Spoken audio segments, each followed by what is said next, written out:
영어 유치원 영상 노출 원서 읽기. 영어 시작은 빠르면 좋다 아니다 그만들 싸우라고 전해주십시오. 누가 맞고 누가 틀리고의 문제가 아닙니다. 정답은 있습니다.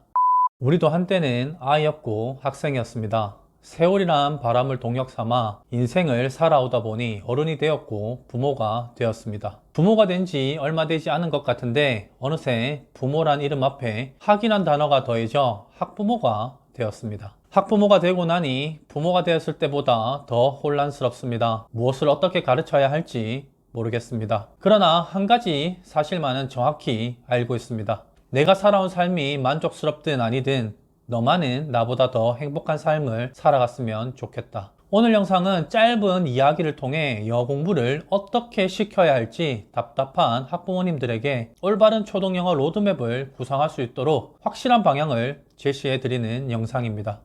우리는 인생이란 바다를 항해하고 있습니다. 배에는 사랑스러운 아들, 딸들이 타고 있습니다. 우리의 목표는 긴 항해 끝에 이들을 안전하게 육지라는 세상에 내려주는 것입니다. 인생의 바다를 항해하다 보니 교육과 입시라는 풍랑을 만나기도 합니다. 모든 학부모들이 혼란스러워하는 이 대한민국의 영어 교육과 입시를 어떻게 하면 무사히 통과할 수 있을까요? 올바른 목표 설정을 해라. 필요한 지식을 선별해라. 그리고 지식을 습득하고 실천해라. 이 배의 선장은 부모입니다. 방향을 잘못 설정하면 목적지가 아닌 엉뚱한 곳에 도착할 수도 있습니다. 선장이 올바른 지식을 가지지 못하면 큰 사고로 인해 배가 침몰할 수도 있습니다. 명확한 목표 설정하기. 간단한 질문을 몇 개 해보겠습니다. 무엇을 위해 매달 학원비를 지출하고 계시나요?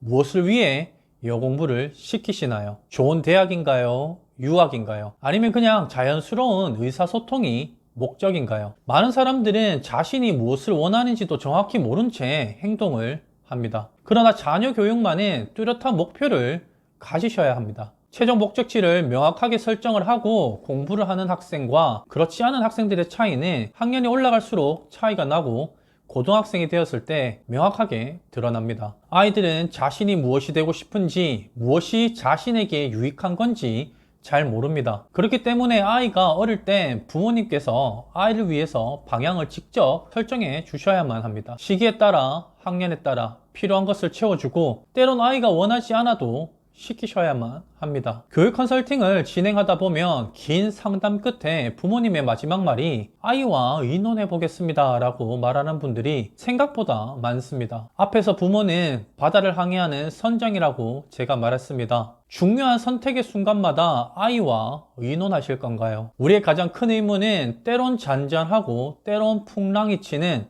이 인생의 바다를 무사히 지나 새로운 인생의 시작점인 육지에 아이들을 안전하게 내려주는 것입니다. 아이의 의견을 무시하라는 말이 아닙니다. 물론 아이의 감정과 의견도 존중해야 합니다. 그러나 최종 결정권은 보호자인 부모에게 있음을 서로가 인지해야 한다는 뜻입니다. 보호자는 피보호자를 위한 현명한 결정을 내릴 수 있어야 합니다. 그리고 피보호자에게 왜 내가 그런 결정을 내렸는지 설명을 해주고 그 결정을 따라오도록 이끌어줘야 합니다. 이것이 바로 부모의 권위입니다. 권위는 독단적인 결정을 내리는 것이 아닙니다. 폭력과 억압적인 행동도 아닙니다. 권위는 부모가 자식에게 모범을 보이고 아이들에게 규칙과 기준을 설정해주고 잘 따라오도록 이끌어주는 리더십입니다. 자녀를 최상위 대학에 입학시킨 부모님들의 이야기를 들어보면 부모와 자식 간의 권위가 분명하게 세워져 있었음을 우리는 알 수 있습니다. 미성년자인 아이들에게 많은 선택권을 주는 것이 정말 그들을 위한 행동인지 오늘 우리는 생각해 볼 필요가 있습니다. 행동심리학자들은 사람들이 선택권이 최소한으로 좁혀질 때 안도감을 느낀다고도 말합니다. 아직 올바른 결정을 내리기에는 미성숙한 자녀들에게 권한을 주기보다는 비전을 제시해주고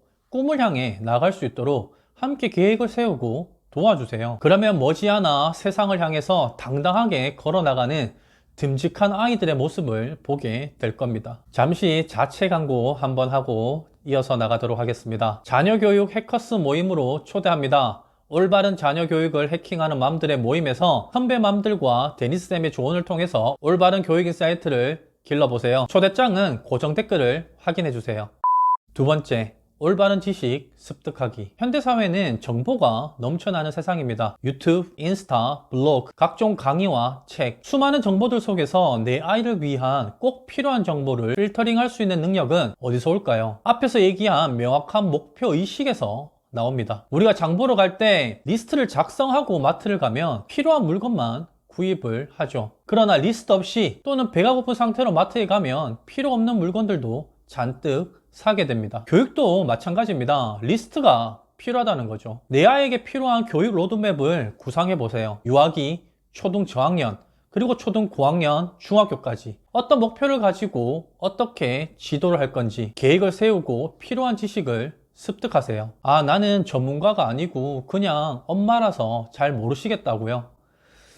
네, 그래서 오늘 우리 맘들을 위해서 고등 영어까지 가르치는 제가 올바른 초등 영어 교육 로드맵을 알려드리도록 하겠습니다. 제 의견을 참고하셔서 나만의 교육 로드맵을 한번 구상해 보시기 바랍니다. 유아기에 필요한 영어 교육. 유아기 영어 교육에 대한 의견이 많습니다.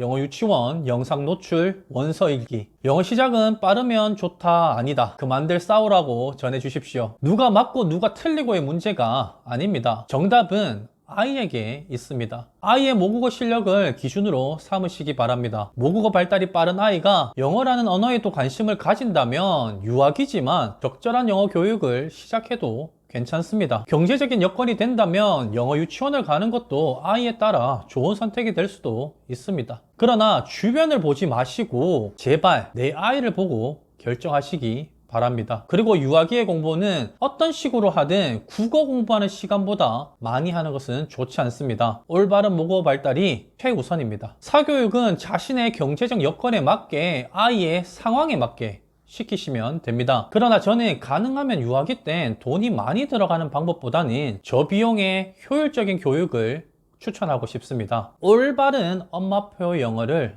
시도해보세요. 초등 3학년까지의 영어 교육. 유아기부터 초등 저학년까지 영어 공부의 핵심은 재미있는 영어입니다. 이때는 학문적인 영어 공부를 하는 게 아니라 영어란 언어를 배우는 시간이어야만 합니다. 그리고 이 과정이 절대적으로 재밌어야 합니다. 재미가 중요하지만 이 시기에도 갖춰야 할 핵심 역량은 있는데요. Listen and Speaking 수업 방식으로 영단어를 올바르게 읽고 들을 줄 알아야 합니다. 흔히 말하는 파닉스 과정을 통해 영단어 읽는 법을 올바르게 익혀야 합니다. 그리고 책을 통해서 다양한 문장들을 접하면서 파닉스 원칙에 어긋나는 단어들도 익히고 읽을 줄 알아야 합니다. 아이가 단어를 읽을 줄 알면 영어 책 읽는 재미도 곧 알게 됩니다. 이 시기의 핵심 역량은 유아기 때처럼 부모님이 시간적 여유만 있다면 가정에서도 충분히 가르칠 수 있기 때문에 굳이 학원을 가지 않아도 괜찮습니다. 의외로 초등 저학년 때 영어 교육비에 너무 많은 지출을 하시는 분들이 계시더라고요. 원어민이 있는 대형 어학원이나 미국 교과서 수업을 하는 곳들의 수업료가 30만 원을 훌쩍 넘는 경우를 보곤 합니다. 경제적으로 충분히 여유로운 가정이고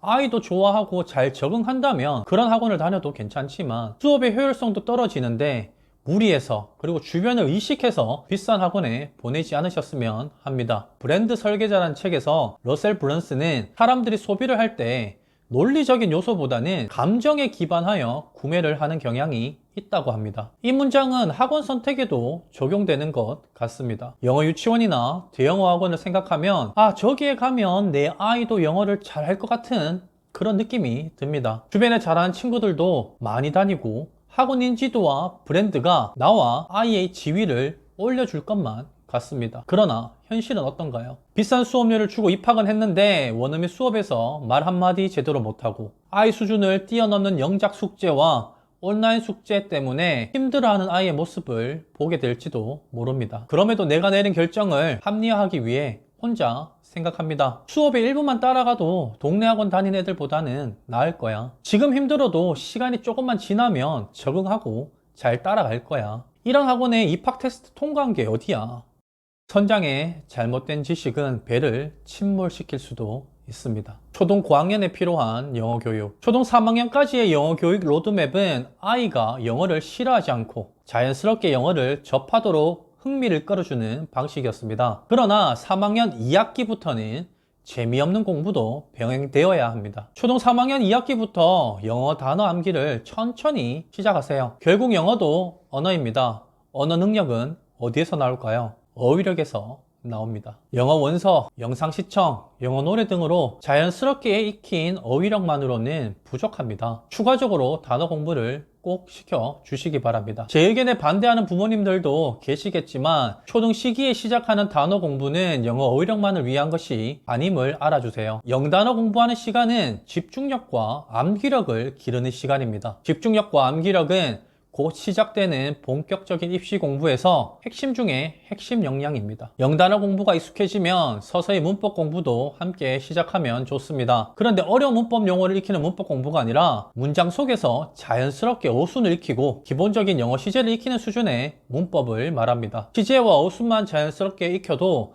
나중에 본격적으로 문법 공부를 시작할 때 훨씬 더 빠르고 쉽게 적응할 수가 있습니다. 초등 5학년 2학기 입시 공부의 시작. 저는 5학년 2학기를 아주 중요한 시기로 보고 있습니다. 그래서 5학년 2학기 겨울방학에는 입시 공부를 시작하라고 권하고 싶습니다. 본격적인 문법 공부를 시작하고 다양한 비문학 지문을 접하는 독해 수업을 하고 어휘력 확장을 위한 공부 계획도 세워야 합니다. 영어 공부의 목적이 입시에만 있는 것은 아니지만 우리나라에서 대학을 다닐 거라면 입시 공부를 소홀히 할 수는 없습니다. 요즘 중고등학교 영어 시험지를 보면 문제들이 상당히 까다롭고 어렵습니다. 중등에는 문법 중심 문제들이 주로 출제가 되고 고등에는 문장 단위의 정확한 통해석을 해야만 풀 수 있는 문제들이 많이 출제가 됩니다. 그리고 갈수록 서술형의 중요성이 커지고 있는데요. 고등 서술형 문제는 영작 중심으로 출제가 됩니다. 그런데 이 내신에 나오는 영작은 일반적인 영작과 달라서 단순히 에세이를 잘한다고 해서 적을 수 있는 수준의 문제들이 아닙니다. 손자병법에 지피지기면 100점 불태라 하였습니다. 아이들은 곧 중학생이 되고 고등학생이 됩니다. 저는 초등맘들에게 인근 학교에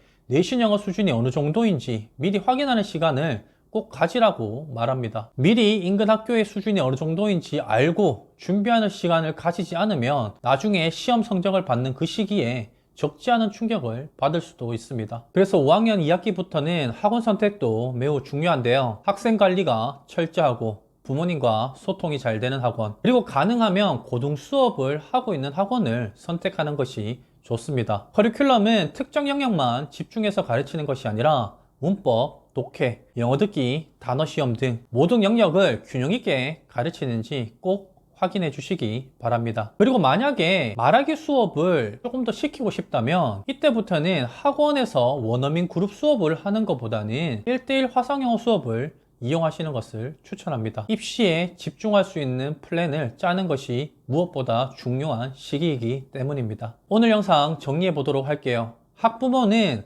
아이와 함께 인생이란 바다에서 입시의 풍랑을 지나가는 배의 선장입니다. 무사히 목적지에 도착하기 위해서는 뚜렷한 목표와 올바른 지식을 갖추어야만 합니다. 그리고 결단과 실행할 수 있는 리더십이 필요합니다. 유튜브에서 뭐라 하든 옆집 아줌마가 뭐라 하든 절대 흔들리지 마시고 최종 목적지를 향해 항해하세요.